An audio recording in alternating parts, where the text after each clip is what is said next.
Hello students, welcome back to our SST class. In the last class, we had discussed about metallic minerals. Now, today we will discuss about non-metallic minerals. Non-metallic minerals are those minerals from which we do not get metals. वो minerals जिनमें से metals नहीं निकलते हैं, नहीं हमें मिलते हैं, that are known as non metallic minerals. Limestone, coal and petroleum are few examples of non-metallic minerals. ये कुछ एग्जांपल्स हैं नॉन मेटेलिक मिनरल्स के, लाइमस्टोन, कोल, पेट्रोलियम. अब इन्हीं मिनरल्स को और इनके यूजेस और इनके रीजन्स हम पढ़ेंगे. लाइमस्टोन जो मिनरल है ये किसके काम आता है? It use for making cement, cement बनाने के काम आता है.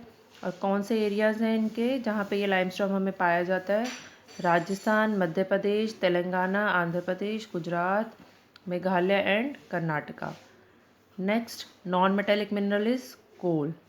It is use for generating power. सबको पता है कोयला किस लिए यूज़ होता है? जनरेटिंग पावर के लिए, and also use as a fuel, fuel के लिए, ईंधन के लिए भी यूज़ होता है. West Bengal, Jharkhand, Maharashtra, Madhya Pradesh, Chhattisgarh and Tamil Nadu are the areas where we find coal. Next is petroleum. It is used for making petrol, plastics, cosmetics, lubricants, utensils, electric wires and machinery. और कौन से रीजन्स हैं जहाँ पे पेट्रोलियम हमें मिलता है ज़्यादा मात्रा में? Gujarat, Assam and Maharashtra. These are the regions of petroleum areas. और it is used for making petrol, plastic, cosmetic, lubricant, utensil, electric wires and machinery. Now, distribution of minerals in India. India is rich in mineral resources. बहुत rich sources है India में minerals के. Most of the minerals are found in the Deccan plateau regions of India. ज़्यादातर minerals हमें Deccan plateau region, जो हमने last semester 1 में पढ़ा था, डेक्कन प्लेट्यू एरिया, वहाँ पे मिलते हैं. States rich in mineral resources are Jharkhand, Orissa, Karnataka, Chhattisgarh, Madhya Pradesh, Maharashtra, Andhra Pradesh, Telangana, Gujarat, Tamil Nadu, Bihar. West Bengal, Assam, Rajasthan and Goa. These are the areas where we find minerals. ये रिच हैं ये स्टेट्स मिनरल्स में. The distribution of some metallic and non metallic minerals has been given in the map below. अब ये map में हमें describe किया गया है कौन सी मिनरल कौन सी स्टेट में अवेलेबल है. ये एरियाज़, ये जो हमें लेजेंड्स दिए गए हैं इनके, ये जो हमें फिगर्स, बेटा ये जो पिक्चर्स हैं, दिस पिक्चर, ये जो है एल्युमिनियम के लिए ये शो किया गया आइकन, और ये कॉपर के लिए, आयरन, गोल्ड, सभी के लिए अलग अलग डिफरेंट लेजेंड्स हमें से बोलते हैं that are used for denoting different minerals. अब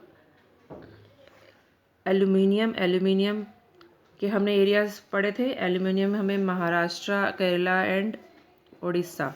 तो वेयर इज़ महाराष्ट्र? ये है महाराष्ट्र. यहाँ पे देखो ये है एल्युमिनियम. फिर उसके बाद है केरला में ये रहा. फिर नेक्स्ट है उड़ीसा. ठीक है, यहाँ पे आपका उड़ीसा है. तो ऐसे आपको पूरा ये मैप को अच्छे से स्टडी करना है. मैप को हम नेक्स्ट क्लास में एक बार फिर से लेंगे. ये सारे मिनरल्स को हम एक बार देखेंगे. कॉपर कहाँ कहाँ है, आयरन कहाँ है. ठीक है, this is a sign for copper. Triangle shape जो आपको माउंटेन शेप में जो दिख रहा है, these are the regions of copper areas. ठीक है, कॉपर हमने कहाँ कहाँ पढ़ा था? राजस्थान, गुजरात. तो यहाँ पे गुजरात में भी है, राजस्थान में भी कॉपर है. ठीक है, तो इस मैप को आपने प्रॉपरली स्टडी करना है. Now, conservation of mineral resources. Mineral resources are available to us in limited quantity. Some minerals are coal, petroleum and natural gas are obtained from fossils which take millions of years to form. क्योंकि ये resources limited quantity में है तो हमें इसे wisely use करना है, और बहुत मिलियन ईयर्स लग जाते हैं इनको फॉर्म होने में. ये फॉसिल से ऑब्टेन होते हैं. फॉसिल्स जो डेड बॉडीज़ होती है एनिमल, प्लांट्स की, जो बहुत सालों तक अर्थ के नीचे दबी रहती है, मिलियंस ईयर्स तक, उसके बाद ये फॉसिल फ्यूल्स फॉर्म होते हैं. और नेचुरल गैस इन्हीं फॉसिल से हमें ऑब्टेन होती है। तो we have to use these mineral resources wisely कि एग्जॉस्ट ना हो जाए, ख़त्म ना हो जाए एकदम। Therefore we should utilise this resources judiciously, इसलिए हमें सोच समझ कर इनका यूज़ करना चाहिए। Now you have to read the chapter and learn these key terms and try to solve the book exercise. We will discuss these exercises in the next class. Okay.